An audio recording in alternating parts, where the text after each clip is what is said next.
dad, Benjamin Franklin. So, yeah, this is his biography. He was born on January 17th, 1706, in Boston, Massachusetts. He was the son of a tarot chandler, and so he didn't make very much money. So he wasn't in formal school for more than 2 years. He really taught himself from his readings, and he learned how to write by himself. When he was 12, he became an apprentice printer to his older brother, and that really had him around writing and printing for a long period in his life. But when he became older, he knew he didn't want to be a printer, so he began writing, and he would write different papers and many different pamphlets, and he started to get published in his early 20s. He had one illegitimate son, and then he met and married Deborah Reed. Together they had 2 children, but his second son, his first with Deborah, died when he was 2, and then he had a daughter. In his writing remarks concerning the savages in North America, his style shows that he had been writing to inform the nation of the natives, and that his tone showed that he knew how to talk to important people. Because he had been writing for so many years by then, and he used his background as a diplomat to really help ease the tensions between the natives and the colonists. Many of his friends would help him when he was writing. They would give him news from around the nation, and this really helped him keep him current on different politics, and he would use this information in his newspaper, the Pennsylvania Gazette, or if he decided to write a new pamphlet. Benjamin Franklin wrote The Way to Wealth in 1758 and Remarks Concerning the Savages in North America in 1784. In 1758, at this time, the French and Indian War was in progress. And in 1784, America was just building itself back up from the Revolutionary War. Social class was prevalent now. You had your poor and then you had your wealthy. Fashion was important to the wealthy, but clothing for the poor stayed the same. They ate what they hunted or ate what they could grow. And these texts are shaped by what was normal for the time period. What was happening was how the text was shaped. For sociology, in Way to Wealth, it really only talks about 2 different men, Richard Saunders and Father Abraham. They would talk amongst themselves a lot, and they would converse on the badness of the times, as Franklin put it. And then Richard Saunders, who we know as Benjamin Franklin, asked Father Abraham what he thinks about the times and what they should do. And Father Abraham would give him advice, and they would listen, but after they talked, they would just go about their normal day. So no one really would take Father Abraham's advice until Franklin actually published it in The Way to Wealth. And then in Remarks Concerning the Savages in North America, the different races are the natives and the colonists. And the colonists called the natives savages, but were they really savages? They just had a different way of life. The colonists were so used to their perfect lives in England that when they came to America, the natives just were so foreign and so different that they didn't know how to classify them. And this caused tensions. There was fighting amongst them very early on when they were settling. However, in Remarks Concerning the Savages in North America, Franklin liked to make the natives appear as equals. They were equal in education, equal in manners, equal in government. It was just different. Their government was, the women would, preserve the posterity of public transaction. And in the colonists' life, women didn't do that. It was all the men. And so in the colonists, women were treated as inferior and were thought to be incapable of doing much of anything. But the natives, the women would grow the food, they would take care of the children, and they would also sit in on the meetings that the elder councilmen had. So the colonists followed the traditional gender roles, but the women in the natives' tribes were pretty much equal. The Explication on the Way to Wealth, it was first published as a preface to the silver anniversary Poor Richard's Almanac of 1758. It is arranged as a sermon, and there are many sayings or psalms throughout the text to help you remember what you read. Examples of figurative language in the text. There's a metaphor. Pride is as loud as a beggar want, and a great deal more saucy. And then there's an example of a simile. Sloth, like rust, consumes faster than labor wears. And then rhyme scheme. Bond, pride of duress, is sure a very curse. Ere fancy, consult your purse. So if you want to go out and buy those fancy shoes, make sure you consult your purse first. Because if you don't have the money, you better not go get them. The point of view is told by Richard Saunders, who is Benjamin Franklin. He is at a venue where there are a lot of people gathered. He overhears a person ask a wise older man, which is Father Abraham, about these hard times, and the man quotes almanacs Poor Richard has written. Benjamin's style of writing is using aliases. He's been using aliases ever since he worked as a printer. He believes what he has written, and he follows his own advice.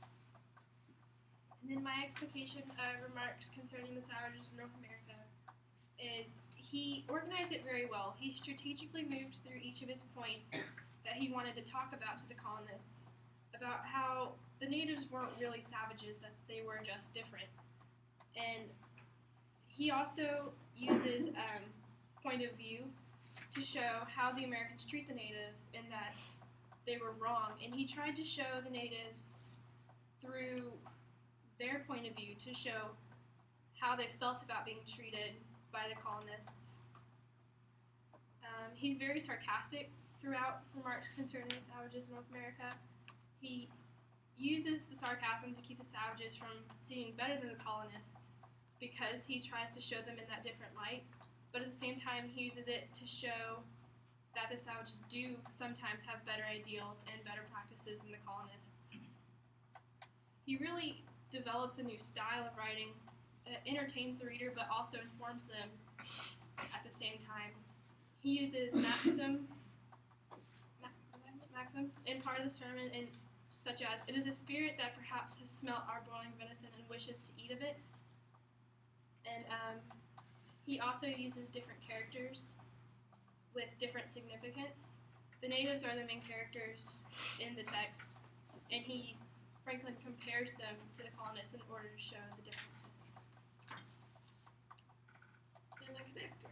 The central themes in both texts are the advice on the way to be wealthy and the issues Franklin brings up concerning the natives.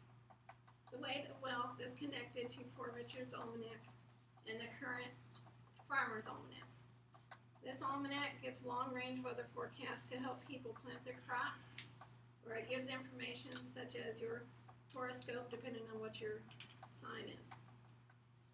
According to Scientific American, Franklin's experiment of electricity gave the author Mary Shelley the idea to create Frankenstein.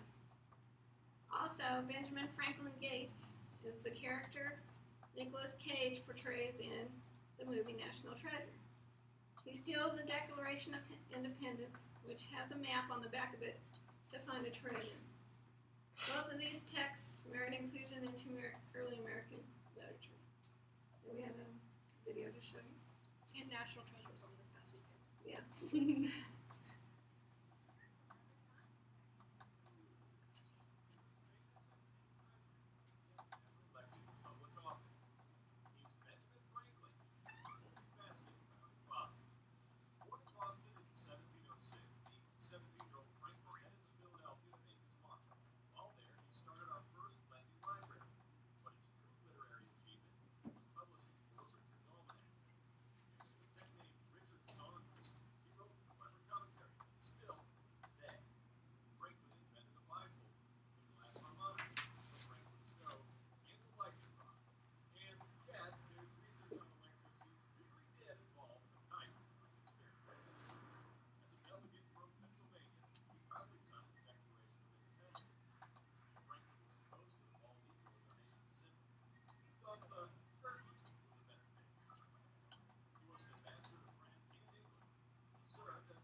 why use pen names? Kind of to focus on his work instead of himself. Because he also used the Silence Dogood, the Silence Dogood letters, which are very famous in the National Treasure movie. What happened to his illegitimate son? He grew up and he became the last. He was the last Puritan governor, not Puritan. He was the governor of New Jersey. Yeah, he was a governor, and grew up to be a very important person. His mother was a prostitute. Oh, It never said who his Wonderful. mother I was. didn't see that. We couldn't find anything about who his mother was. Yeah, she was. He was quite a ladies' man. Franklin was. Yeah. Anybody else have any questions? Yes, sir. What was Benjamin Franklin's stance on the American Revolution? Like, was he pro-war or against the war? I think he was for it. He was an ambassador to France and England, but at the same time, he knew the American people wanted to have their freedom because he signed the Declaration. Yeah. And so clearly he showed a support for the war, but he was kind of a negotiator between England and Like a lot of the men at that time, he was opposed to it initially. He wanted to reconcile, but then by the end, Yeah. they had made him so mad. Well, he was an advocate for women, a big advocate for women's rights. How do you, like, what evidence did you find in his writing that he? What evidence did y'all find in his writing that he was kind of forward thinking? Got that question? what do you mean by forward? Like, kind of ahead of his time. I think he grew up in a different environment than most people. He technically ran away to Pennsylvania to start his all of his ideas. So he kind of taught himself about life. And so he might have seen everything by a different perspective than most people did. But that could have just been because he grew up differently. Because how did he perceive women? Equals. And how did he perceive the savages? As equals. So that was really kind of prophetic. Of course, did y'all find anything about his religious beliefs? No, I tried to find something between how preachers now try to use his writings and then take it up as their sermons and not Benjamin Franklin's. But Because he organized a lot of his writings in the style of sermons. That's how remarks concern the savages. But he that's no wasn't way to typically Puritan. He believed in God, but he didn't believe in the deity of Christ. He didn't believe in the Holy Trinity. Does anybody know what that's called? No. Was it anti-Quakerism? Well, he was more of a deist. He believed in the supreme power and providence. He believes there is a God, but not necessarily the Puritan God. So but he organized his sermons in that way because he knew the readers of his sermons would be religion. very Religious, his yeah. writings would